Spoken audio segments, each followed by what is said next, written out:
Hello, welcome to Week 4, Lesson B. We are continuing to study about rates of change of sequences, and this is a follow-up lesson to what we've been doing. Our goal is to compare linear, quadratic, and exponential functions using the rate of change.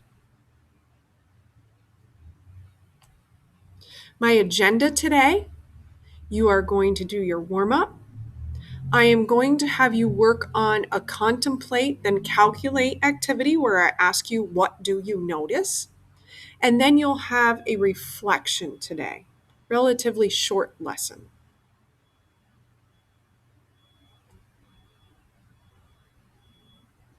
Here is your warm up.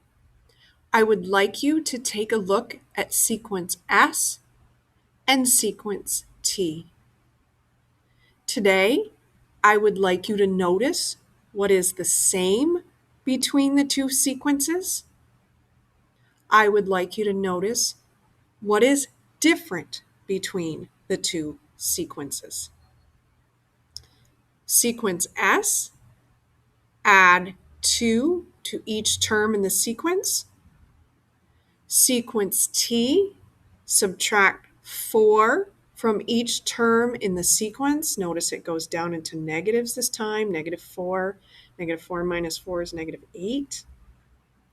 So what was the same between the two sequences? Hopefully you put that they have a consistent rate of change. Even though one is add 2 and one is subtract 4, the sequence is continuous. It is applied continuously the same throughout the sequence. So it has a constant rate of change. What is different? Well, obviously they have a different rate of change. One is adding 2. One rate of change is subtract 4 from each term.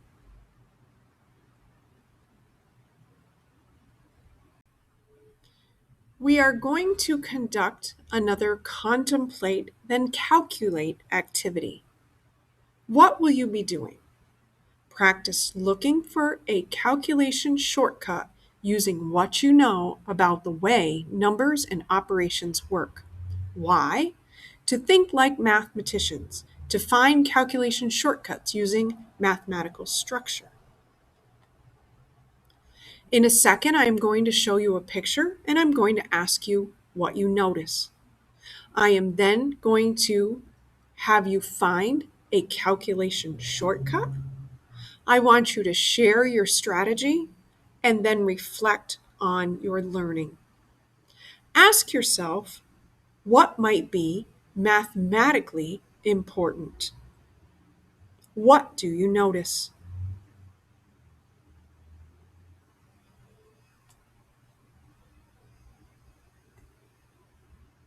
Now, I would like you to find a calculation shortcut. Find the total number of little squares quickly in your head with the fewest calculations.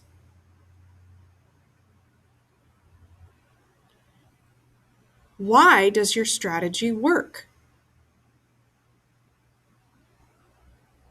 Can you apply rate of change to this problem? Does this problem have a consistent rate of change? If it does, what is the consistent rate of change?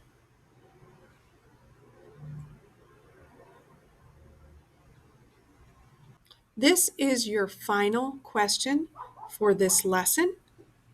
Take a look at sequence W. What number is being multiplied to each term in the sequence consistently? Take a look at sequence X. What number is being multiplied by each term in the sequence consistently? These sequences are exponential sequences.